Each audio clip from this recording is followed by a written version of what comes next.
세상의 가치관과 하나님 나라의 가치관은 다르다고 했습니다. 또 동양인의 가치관하고 또 서구인의 가치관이 다릅니다. 유럽 쪽에는 두 개의 중요한 사상이 있는데 하나는 히브리즘입니다. 유대인의 어떤 사상이고 하나는 헬레니즘입니다. 헬레니즘이 오늘날 서구인들의 사상입니다. 개인주의, 합리주의 이런 것이 서구인들의 사상이고 유대인들의 사상은 공동체 중심주의입니다. 그리고 또 명분을 소중히 여기는 이런 사상이 바로 히브리즘이고 이게 구약 성경의 배경이 되는 것입니다. 기독교는 서구에서 출발한 게 아니고 동양에서 출발한 것입니다. 유대는 동양 쪽이거든요. 그 동양 공동체 중심을 통해서 그것을 배경으로 기독교가 나왔습니다.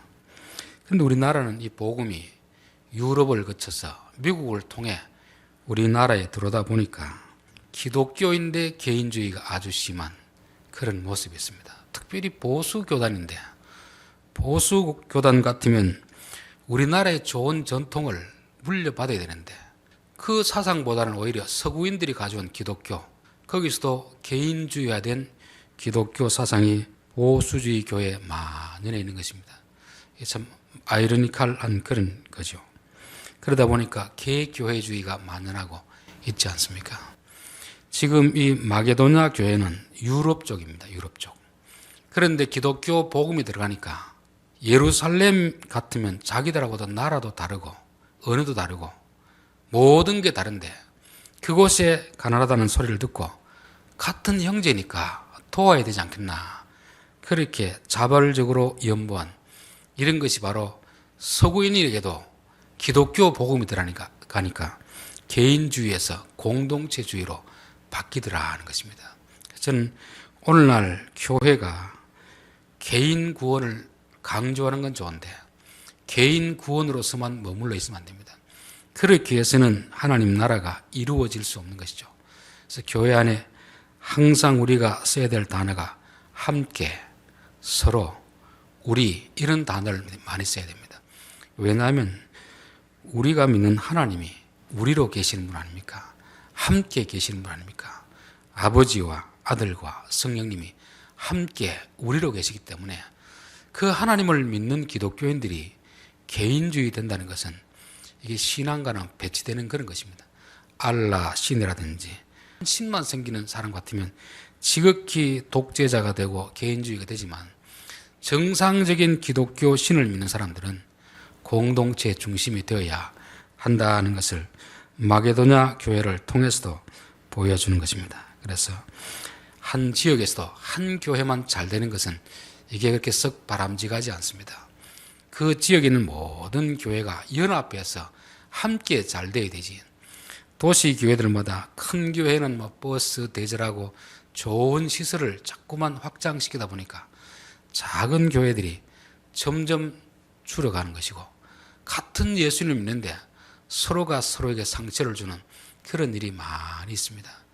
그런데 요즘 젊은 사람들 중에서도 깨어있는 사람들은 교회를 자꾸 키우는 것이 아니고 그 교회에 들어오는 성도들에게 어느 정도 훈련을 시킨 다음에 이제는 주위에 있는 가까운 데 있는 작은 교회를 가서 헌금도 하시고 좀 섬기십시오.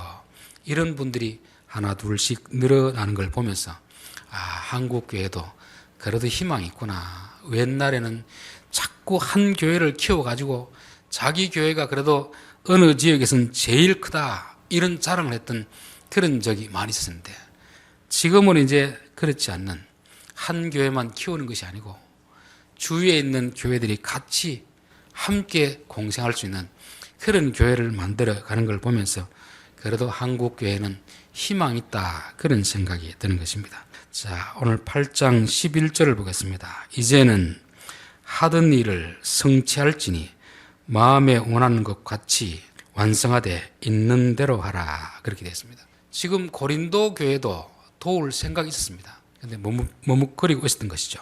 그런데 이제 마게도냐 지역에 있는 빌립보 교회, 데살로니가 교회 이들이 열심을 내고 형편이 어려운 가운데서도 우리가 돕지 않으면 누가 돕겠느냐 그렇게 해서 헌금해서 그것을 본을 보이니까 바울이 고린도 교회에게 부탁하는 것입니다.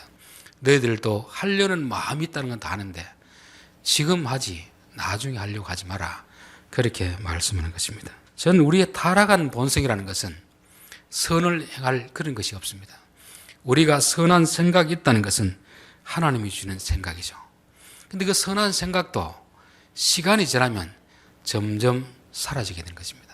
하나님이 감동 주실 때 즉시 하면 괜찮은데 이거 지금 나중에 하지 뭐 꼭 내가 해야 되나 이렇게 하다 보면 결국에는 못하게 되는 것입니다. 여러분, 선을 행하는 것도 남을 돕는 것도 기회가 있습니다. 하나님이 기회 주실 때 해야지 아무 때나 할 수 있는 게 아니거든요.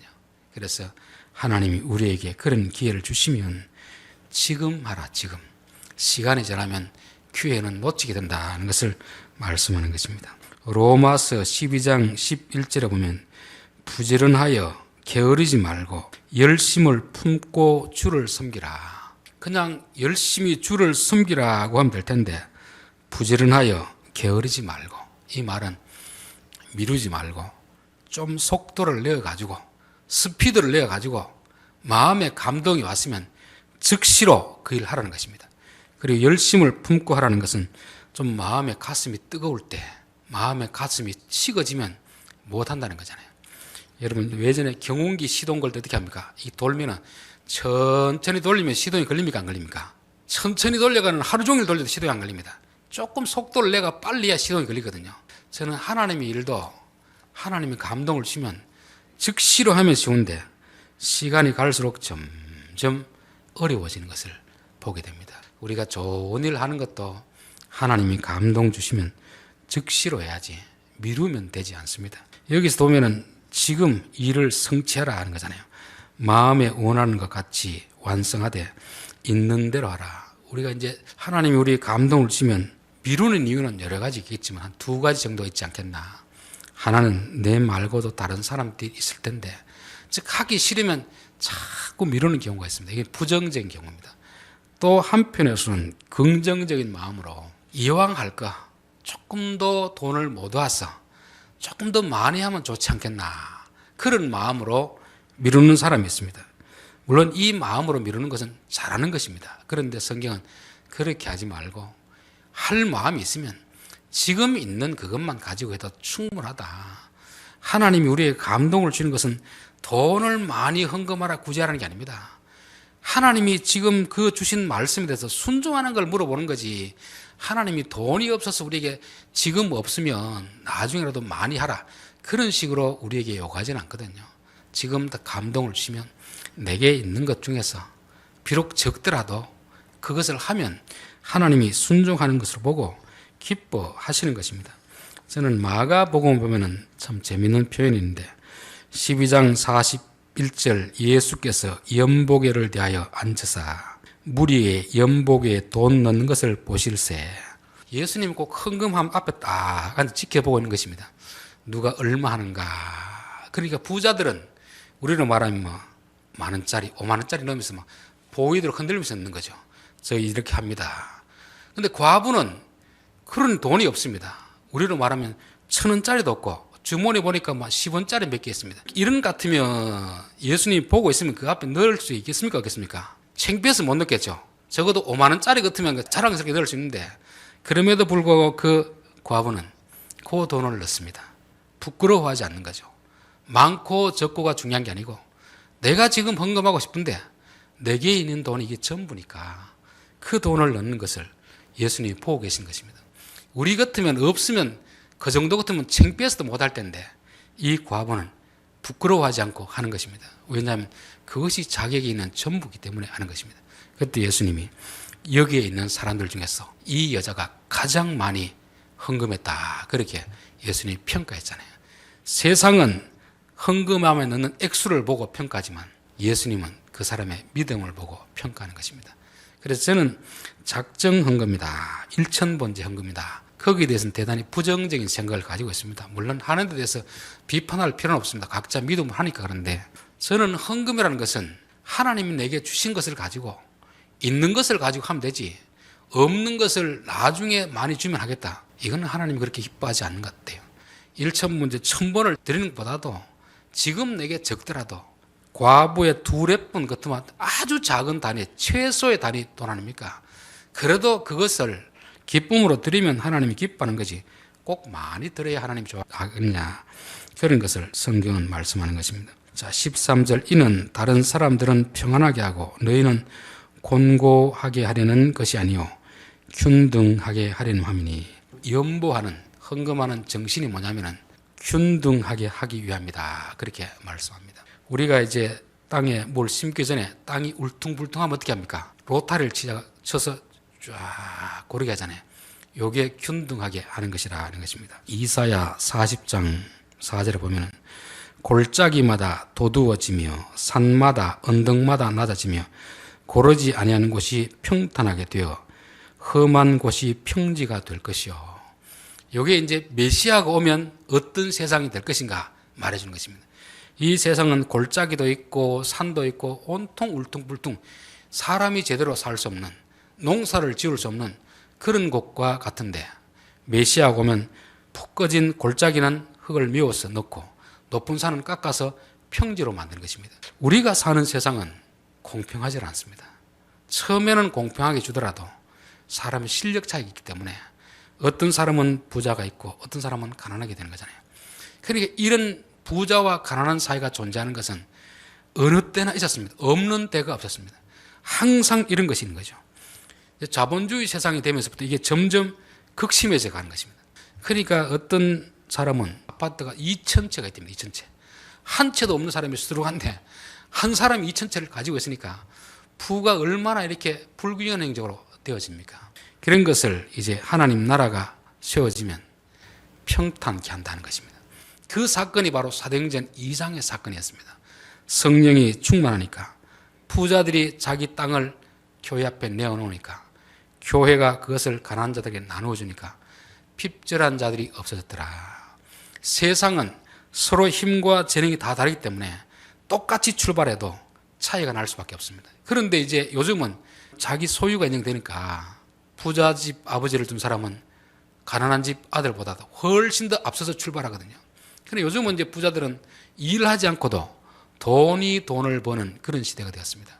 가난한 집에 태어난 사람들은 아버지가 빚을 물려받으면 처음부터 쫙 뒤에서 시작하니까 점점 이렇게 빈부격차가 심해지니까 갈등의 요인이 많이 되고 있는 것입니다. 이런 세상 속에서는 하나님 나라가 세워질 수 없는 것입니다. 그래서 하나님은 오순절 성령 강림으로 인하여서 사람들의 마음속에 이건 아니다. 내가 많은 건 좋은데 내 옆에 있는 사람이 먹고 살 것이 없으면 내게 있는 것을 그걸 도와줘야 되겠다. 이 마음이 바로 성령님이 주시는 생각입니다. 그래서 우리가 성령 충만하다는 것은 뭐냐면 자꾸만 욕심을 내어서 남의 것을 빼앗아서 내 것으로 차지하는 마음이 아니고 내게 있는 것을 가지고 다른 사람을 자꾸 나누어지는 마음, 이게 성령 충만한 마음입니다. 우리는 뭐 성령 충만하면 방언을 하고 예언을 하고 신유한 사람이고 그것도 성령 충만이지만 본질적인 성령 충만은 하나님 나라를 만들어가는 거거든요. 하나님 나라는 뭐겠습니까? 내게 있는 것으로 가난한 자를 도와줌으로 인해서 같이 잘 살게 만드는 것이 이게 하나님 나라의 기본이 되기 때문에 성령 충만이 일어나면 높아진 것이 낮아지고 낮아진 것이 높아짐으로써 평탄하게 된다는 것을 말씀하는 것입니다. 여기에서 은혜를 받은 사람이 누구냐면 바로 공산주의를 창시한 사람입니다. 이야, 이런 세상이 되는구나. 그런데 공산주의가 문제가 뭐냐면은 타락한 인간의 마음으로는 거의 불가능하거든요. 하나님이 그들 마음속에 감동을 주니까 그 순종하는 자들이 가능한 것이지 정부가 나서가지고 부자의 것을 뺏고 가난한 자에게 나눠주면 누가 일을 하려고 하겠습니까? 그러니까 공산주의는 이 사도행전 2장 4장을 겉만 보는 거죠. 겉만. 껍데기만 보는 거죠. 그 실제적인 주역이 누군가를 모르는 것입니다. 그러다 보니까 처음에는 러시아 그쪽으로는 정교회가 있습니다. 교회가 있습니다. 그런데 몇몇 안 되는 공산주의자들이 이렇게 세상이 불공평한데 우리가 정권을 잡으면 공평하게 나눠주겠습니다. 그러니까 사람들이 쏘아가지고 다 글로 갔잖아요. 그런데 실제로 해보니까 안 되거든요. 사람이 누가 자기 것을 내놓으려고 하는 사람이 누가 있겠습니까? 조금이라도 더 많이 가지려고 하는 것이 타락한 인간의 본성인데 우리나라 전쟁사도 보니까 그렇더라고요. 처음에 이제 6.25가 터졌을 때 북한군이 그렇게 빨리 내려올 수 있었던 것은 남한에 있는 사람들이 동조를 많이 했답니다. 동조. 왜 동조를 많이 했냐면은 북한에서는 토지 계획을 해가지고 부자들의 것을 다 몰수를 해가지고 가난한 농부들의 땅을 다 나눠주었습니다. 남한에 살던 사람도 그 소식을 듣고 나서 우리도 그렇게 하겠지 싶은데 안 해주니까 북한군이 넘어오니까 우리도 공산당이 되면 저렇게 되겠구나. 그렇게 쏘아가지고 지지를 했다는 그런 이야기를 들었습니다. 얼마나 근거가 있는 이야기는 모르지만 어쨌든 간에 가난한 사람들은 부자의 것을 빼앗아 준다고 하면 참 좋은 거 아닙니까? 문제는 이제 내가 부자가 되었을 때는 내놓기 싫은 거거든요. 사도행전 2장의 사건은 하나님께서 하시니까 되는 것이지 인간이 인위적으로 해서는 안 되는 것인데 그렇게 하려고 하다 보니까 결국은 실패하지 않습니까? 누가 일을 똑같이 하고 똑같이 나눠준다고 하면 일을 누가 할 사람이 누가 있겠습니까? 그런 내가 일한 만큼 내 소유를 준다고 해야 하는 것이 똑같이 하면 사람들은 일을 많이 하려고 하는 것이 아니라 더 적게 하는 것입니다. 나눠주려고 뭐 있어야 하는데 그래서 개성공단에 들어갔던 사람들이 하는 이야기가 그렇습니다. 북한에서 개성공단 인건비가 싸다고 들어가서 하는데 효율성은 떨어집니다. 그런 이야기가 들어가요. 일을 많이 하나 적게 하나 똑같이 주니까 사람들은 더 많이 하려는 게 아니고 자꾸 더 적게 하려는 거죠. 그래서 부의 평준화가 되는데 잘 사는 것으로 평준화가 되는 게 아니고 가난하게 평준화가 되는 것입니다. 그러니까 이제 공산주의 이론이 얼마나 모순된 것인가를 말씀하는 것입니다. 그래서 지금도 마찬가지입니다. 나눠 받는 거는 좋아하는데 세금 내려고 하면 다 싫어하는 것이 우리 시대의 사람들 아닙니까? 그러다 보니까 우리나라 같은 경우는 자본주의인데 이 자본주의 개인의 소유를 자꾸 증대하니까 여기 또 자꾸 문제가 생기는 거죠. 부자들은 점점 잘 살게 되고 가난한 자들은 점점 가난하게 되니까 그래서 수정 자본주의라는 게 나왔습니다. 그게 뭐냐면 이제 시장에 맡겨두는 게 아니고 정부가 어느 정도 개입해야 된다. 그래서 부자들에게 세금을 좀 많이 매기고 그 받은 돈으로 가난한 자들을 구제하고 복지함으로 인해서 좀 더 어느 정도 수평을 맞춰 가려는 것이 요즘 시대의 수정 자본주의라는 것입니다. 어쨌든 간에 사람이 인위적으로 하는 것은 한계가 있다. 사람들이 은혜를 받아야 헌금도 하는 것이지 은혜 안 받으면 못하는 것입니다. 이 마게도냐 교회는 가난함에도 불구하고 은혜를 받으니까 그 은혜를 또 흘려보내는 것입니다. 우리는 은혜라고 하면 하나님께 받는 것만 은혜라고 하는데 우리가 하나님으로부터 그 은혜를 받았으면 어떻게 됩니까? 우리가 또 없는 사람이 주면 받은 사람은 뭐가 됩니까? 그게 은혜가 되잖아요. 그래서 지난주에 제가 받는 은혜, 주는 은혜. 하나님이 우리에게 값없이 줄 때는 우리만 배부르라고 주는 게 아닙니다. 너희들이 값없이 받았으면 너희보다 가난한 사람에게 값없이 주라는 거잖아요. 그런데 요즘 보면은 자기는 값없이 받아놓고 줄 때는 돈을 받고 또 해주는 이런 또 타락한 인간의 본성이 있는 것입니다. 그래서 하나님 은혜라는 것은 하나님이 우리에게 값없이 주면 우리가 그걸 받았으면 또 나보다 약한 사람들, 가난한 사람들에게 값없이 나눠주는 것도 이것도 은혜다.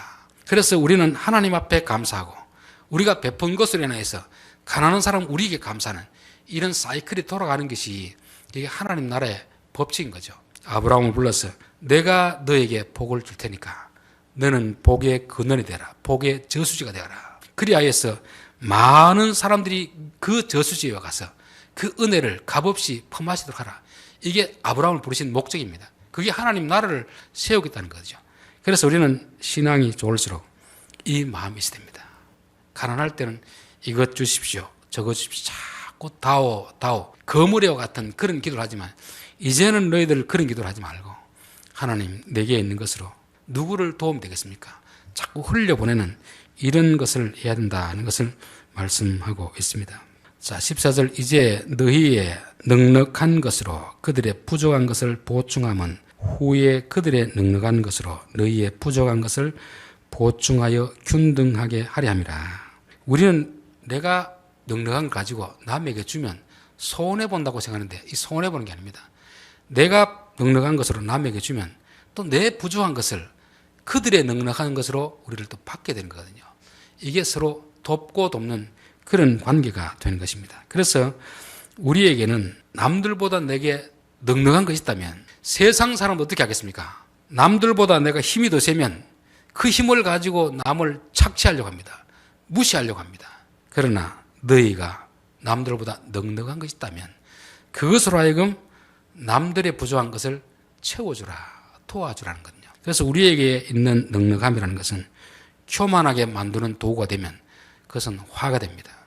그러나 약한 자를 도와주는 것이 된다면 그게 복이 되는 것 아닙니까? 그래서 우리가 우리 자신을 보면서 다른 사람과 한번 비교를 해보시고 내가 저 사람보다 더 많이 가진 것이 무엇이냐?